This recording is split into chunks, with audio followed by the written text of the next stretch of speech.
The Harmony Builder Challenge has been a popular trend on TikTok for a while now, and the most well-known example is this snippet from the Grace Kelly song, sung here by TikTok creator Sam Pope. I could be anything you like. I could be brown, I could be blue, I could be violet sky. In a Harmony Builder, all of the parts of a song section are built up one by one, usually from the lowest part to the highest. There are many versions of the Grace Kelly example, but the version by Ryan Reynolds and Will Ferrell has truly gone viral. So, are you wondering how you can jump on this trend with your students? I'm Katie from Midnight Music, and in this video, I'll show you how your students can use Soundtrap, Bandlab or GarageBand to record their own Harmony Builder challenge.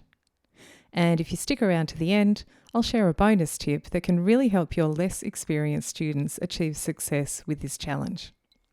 So I'll let you in on a little secret. The audio parts that you hear in all of these videos are pre-recorded, and then the singers simply video themselves lip-syncing to the recording. You can easily take the same approach with your students, and the process is the same no matter which software app you're using. To get started, students will need to learn all the separate parts of the song. They could treat this as a solo project where they perform all the parts themselves, or they could work in groups and divide the parts between the group members. And don't forget, if your students aren't singers, they can play the parts on their instrument. When you're ready to record, open up your chosen app. I'm using Soundtrap here, but you could use Bandlab, GarageBand, or any other multi-track recording software. I'll add a voice and microphone track to start with, but before I hit the record button, I'll set up a few other things. First, the project tempo. For Grace Kelly, I'm going with 120 beats per minute. Next, choose the key, which is G major, and then check the time signature. I'll leave it as 4/4. You can find the same settings in Bandlab for Education here, and in GarageBand on Mac here. Next, I'll make sure the metronome is turned on and check that there is a count in. I like to have a 1-bar count in before I start recording, but you can increase that if you like. I also like to set up all of the tracks I'm going to need, so I'll add 5 more tracks to make a total of 6. To keep things organised, I'm going to record the parts in order from bottom to top. I'll start with track 6 for the lowest part and work up to track 1 for the highest part, which will match the way the sheet music is laid out. It's not totally necessary to do this, but I find it helps me keep track of where I am. I also chose to rename the tracks so that I could see at a glance which one was which. The way I like to put these projects together is to record each part sung once through and then take advantage of copy and paste to create the effect of the parts building up one by one. The end result will look something like this.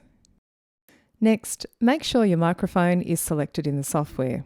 You might be using the built-in mic on your device, but even better is to plug in an external microphone if you have one.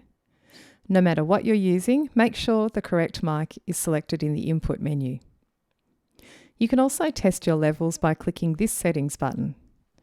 Start the test and then sing or play into the mic. 1, 2, 1, 2, 1, 2, 1, 2, 3, 4. It's very important at this point to make sure that your singer has headphones on.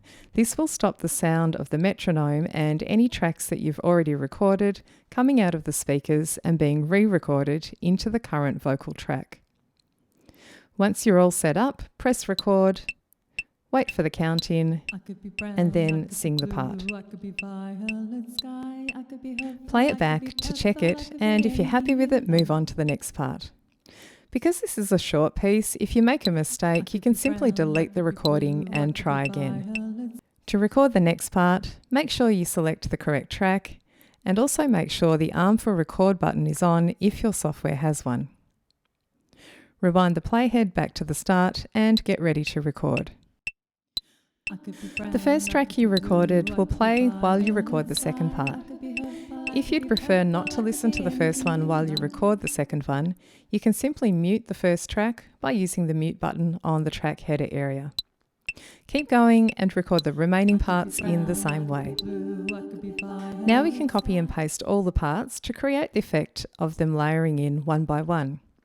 First, and this is really important, you need to tidy up the ends of the recorded regions. The Grace Kelly example starts on beat 2 of the bar, so I want to trim the beginning of all the regions so that they all start on beat 2. Zoom in so that you can see 4 beats in the bar marked in the timeline.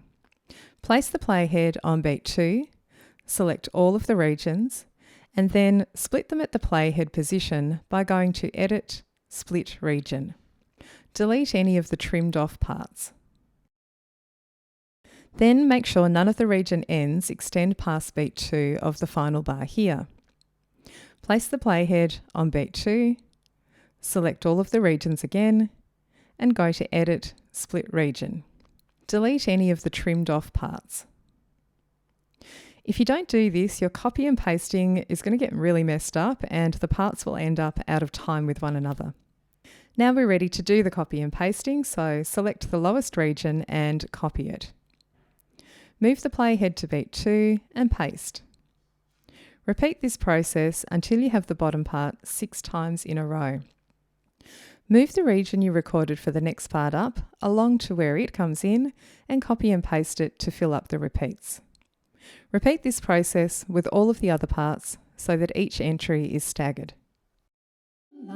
I could be brown, I could be blue, I could be violet sky, I could be purple, I could be purple, I could be anything you like.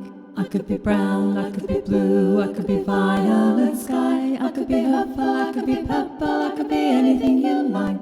I could be brown, I could be blue, I could be violet sky, I could be purple, I could be purple, I could be anything you like. Lastly, you might like to explore adding some effects to your vocal parts. There are presets that you can explore in Soundtrap here, or you could choose to add your own custom effects.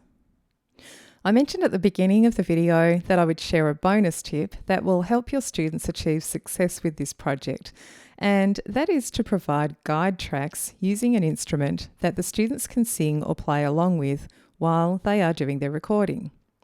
In this example, I set up the Grace Kelly parts ahead of time using the inbuilt software keyboard in Soundtrap. You'll notice that there's one keyboard track for each of the vocal parts.